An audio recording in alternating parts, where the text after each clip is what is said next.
So this is part B. We're going to do a new graph every day. So we have, actually we're going to do two tomorrow. We'll do two tomorrow because they're similar. So we're just going to do this one, and then we'll have one more lesson on this. And then don't forget, we review on Friday, and then we quest on Monday. Okay? That's going to cover 9.4 through 9.6. Okay. So limacons, they look like lima beans. Do you know what a lima bean looks like? It's like a, an oval with like a little indentation in it. Okay? All right. So standard form. This is what the equation will look like.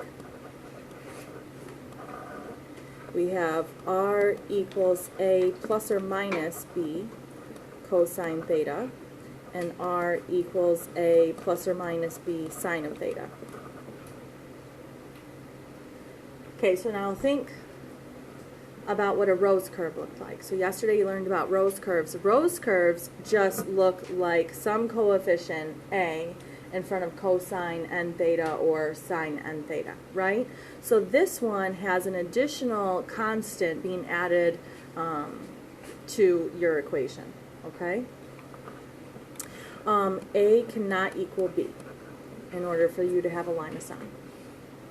Okay, so there's rules that go along with this too. So that's the only difficult part of 9.6 is you have to keep all the rules straight, okay? So if the absolute value of A is less than the absolute value of B, then there are two loops. Okay, we'll talk about what that means in a minute. All right? And if the absolute value of A is greater than the absolute value of B, then there is one flattened loop.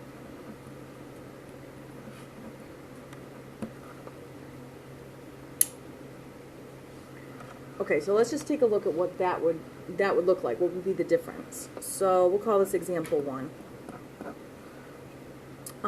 R equals 1 minus 2 cosine of theta. So after today, after you've practiced this a little bit, I should be able to give you this equation, and you should be able to recognize that this is going to be a limacon graph, okay? Because the A and the B value are different, and then you're adding that constant, okay, to the equation. All right, so here are the steps you have to do. So step 1, you decide on how many loops there are. Okay, so in order to do that, you have to compare A and B. So the absolute value of A compared to the absolute value of B. So I'm going to do the absolute value of 1 compared to the absolute value of a negative 2. Okay, so everybody agree that 1 is less than 2? So when the absolute value of A is less than the absolute value of B, then there are two loops. Okay, so you just make a note of that for now.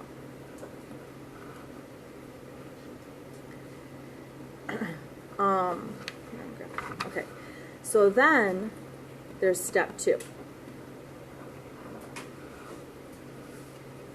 For step 2, you decide can R equal 0.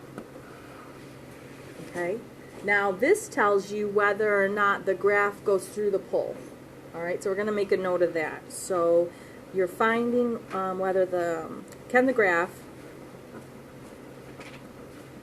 go through the pole. And remember, the pole is just like the origin, right? So does it touch at 0, 0 essentially? Okay. So in order to do this, what you have to do is you have to set R equal to 0 and then see if you can get a solution. Okay. So we take R, we change it to 0. And then we're going to solve this. Okay, so this is just going back to what we did before in chapter 5, and we're going to solve this problem. Okay, so now you're going to add 2 cosine theta, or subtract 1. It's your choice.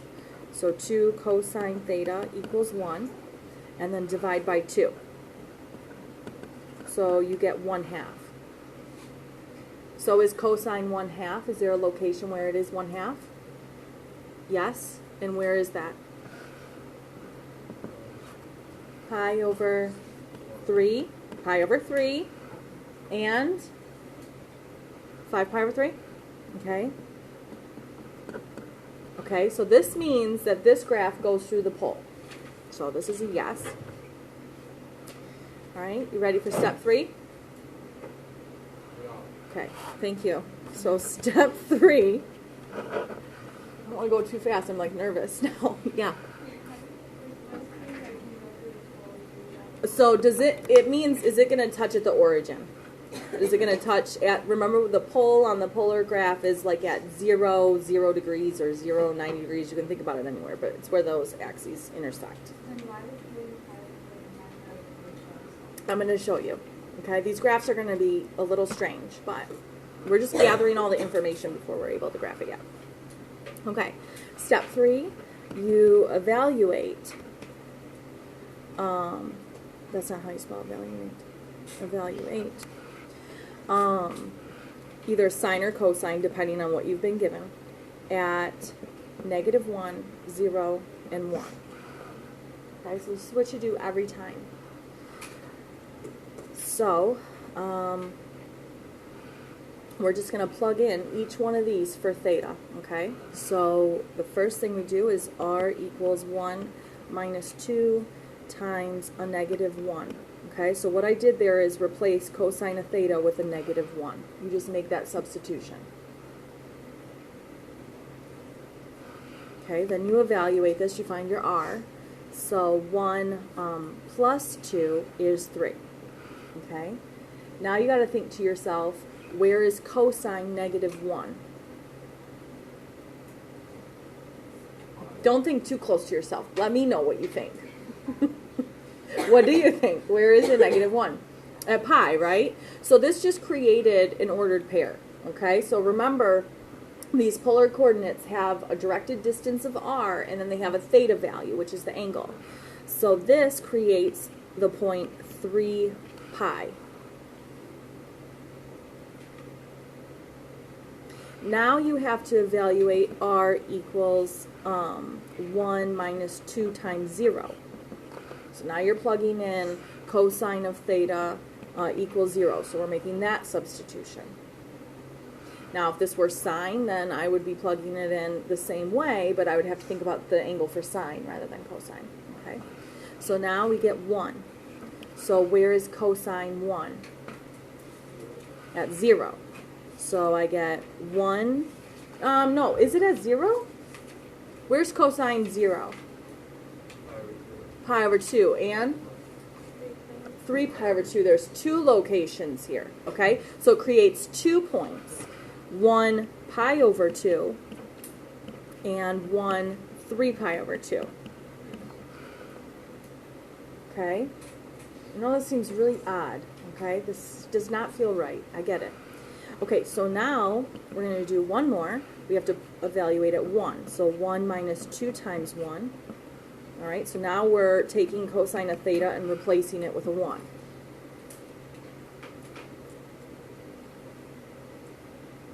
So 1 minus 2 is going to give us -1. All right, so -1 is our r value for that point. And then we want to think about where is cosine 1. So where's cosine 1? At 0. Okay, I know this feels different. So are you okay with why that happened?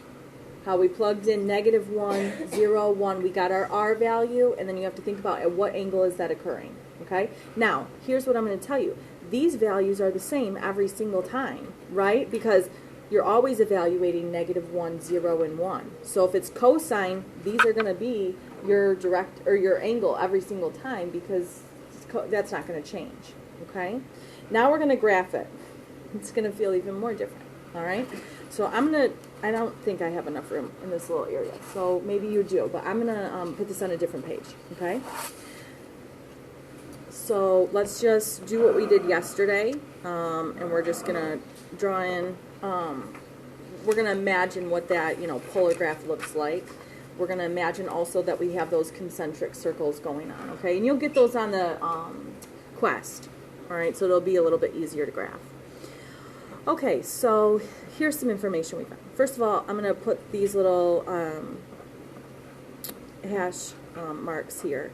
And so this is going to represent those circles, okay? Remember, this is 0 degrees. This is, oh, you know what? Let's go with radians. 0, pi over 2, pi, and 3 pi over 2. Okay? So now here's what we found out. We found out in the first part that there were 2 loops. Okay, so we're going to deal with that in a minute, but we know that we have to see 2 loops in this graph. Okay? The other thing in step 2 is we found out that it could go through the pole. Okay, so this is kind of where those 2 loops are going to come from. We're just going to mark it for now. So we had pi over 3, so imagine where that is. Okay, I'm just going to draw in like a little dashed line there. So here's pi over 3, and then 5 pi over 3 is down here. Okay, so I know that this graph goes through the pole, so I know I'm going to have a point here at the pole. Okay. Then we found these 4 points. So that's the next thing we want to do is we want to graph the 4 points that we found in step 3. So I have 3 pi, which remember now this is a polar graph. So you go to pi and then you count out 3. Okay, so 3 pi is here. And let's label that point. Okay, then we had, let's see, what else did we have? The next point we had was 1 pi over 2. And we also had 1 3 pi over 2. And then finally we had -1 0. So remember, this is where you go to 0, but then you have to go backwards 1. So this is, you know, -1 0. Okay, are you with me so far? This is where it's going to get real weird. Okay, so you ready? You should watch this. You should watch. Okay, so because there's 2 loops and it goes through the pole, you're going to create one of those loops right here. There's no science to it. You just draw in a loop. Okay? So that is our second loop. So now we got to draw in the limacon, the piece that's going to look like a lima bean. It's not, I mean, I really don't want you to get too specific here. It's not going to look exactly like a lima bean, all right? But we're going to use our imagination. So what you do is you take a look at where it comes in at the pole. So those pi over 3 and 5 pi over 3, and that kind of guides the graph. So this is what it looks like.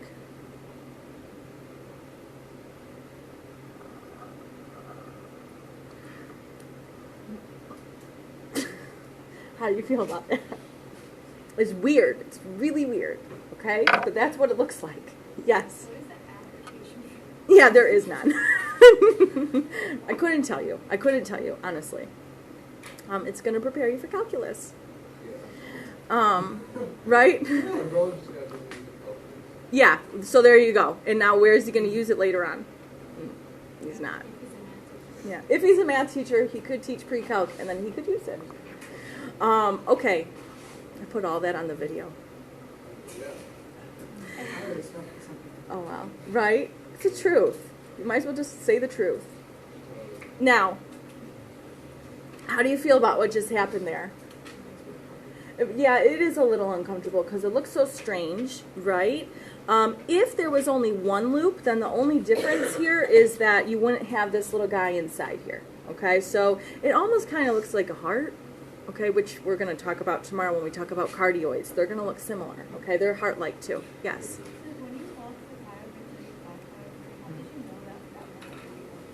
So in step 2, okay, if we look at step 2, when you're deciding whether it can go through the pole, if you get any answer, that means it's going through the origin. Okay? So that's what you're trying to decide there. We're going to look at one that doesn't as well. Can we move on past example 1? Is everybody okay? I know the graph is bizarre. All right? Okay, let's keep going and see where that gets us. Okay, I'll try to fit this one on one page. So, example 2, we're going to have r equals 3 plus the 2 sine of theta.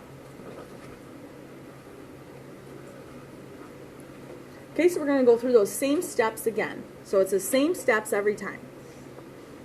Do you recognize a little bit that this is the limacon? It's different than what we did yesterday because we didn't have anything being added. Okay, so we just had like this yesterday. This is a rose curve. Okay, all right, so step one.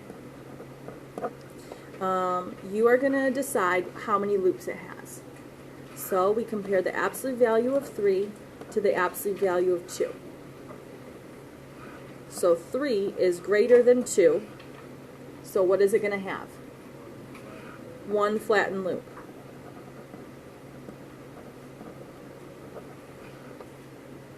Okay, that's your first step. Now we're going to do step 2. Okay, so step 2, we're deciding, does this go through the pole? So to do that, you set your equation equal to 0. And then you go to solve. So it's your choice what you want to move over. I'll move over the -3. Okay, bless you. And then divide by 2. Okay, so can sine equal -3 over 2? No, it's out of the range, right? The range for sine is from -1 to 1, so this is not within the restriction. So this means this does not go through the pole.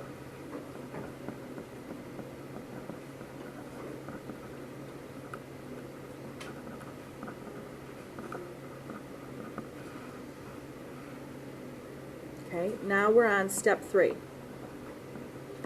So step 3, we have to evaluate at -1, 0, and 1.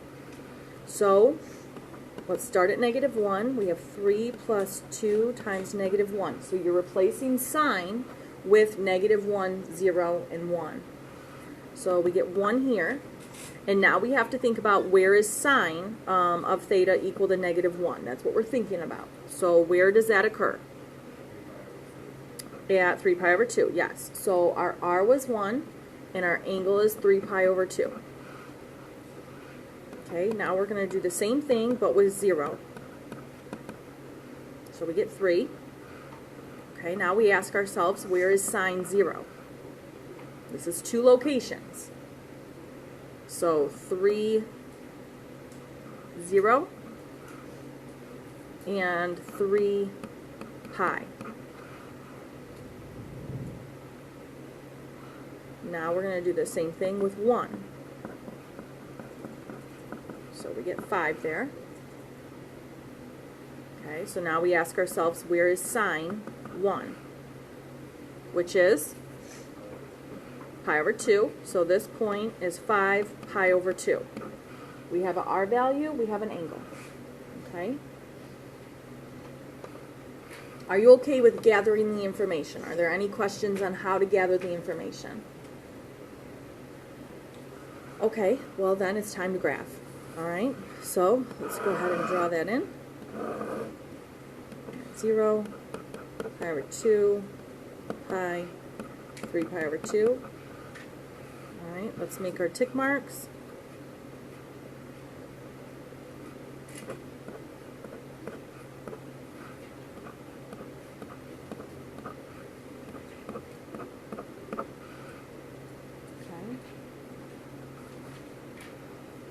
Alright, so kind of let's go through this. So it's one flattened loop, so we're not going to have that extra loop on the inside. So we know that's not going to be there. It doesn't go through the pole, so that means that this graph cannot touch this point right here at all. Alright, it's not going to touch that point. Now we plot our 4 points that we found. So 1, 3 pi over 2, and we label it 3, 0, 3 pi, oops, and 5 pi over 2.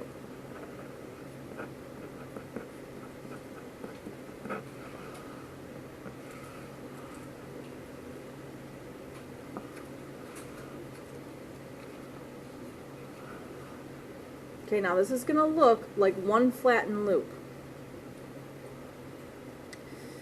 So whatever one's closer to those 2 symmetrical points is like where your indentation is going to go. Okay? So just watch. This is not exact. It just has to look similar to what I have, okay?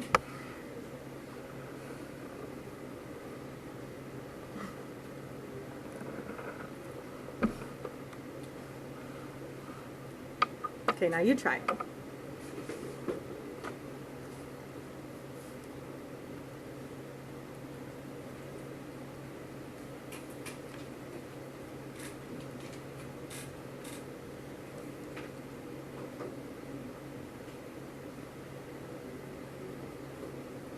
Okay, how'd you do? Yeah, Kelly. Right. Same thing, -1 to 1. Okay. Then we would use our calculator to figure it out. Yep. Okay, now I want to show you on the calculator. The calculator can graph this too, and it's kind of cool to see. So, if you guys could not use a calculator on the last quiz, but on this, no, or you could use a calculator. So on the next one you can't, okay? But I just want to show you what it looks like. So if you want to check your graphs kind of as you're working, you'll be able to see if you're doing it right. But the calculator is kind of cool. So you have to change the mode. So right now we are working with polar equations. So you have to go into the mode and you have to choose polar. I can't really see this. Why is this being bad? That's better. Okay. So now you go into polar, and now we're ready to graph. So go into R equals, which is like Y equals, but now you'll notice it has a R, okay, because we're working with polar equations, and those are R equals equations.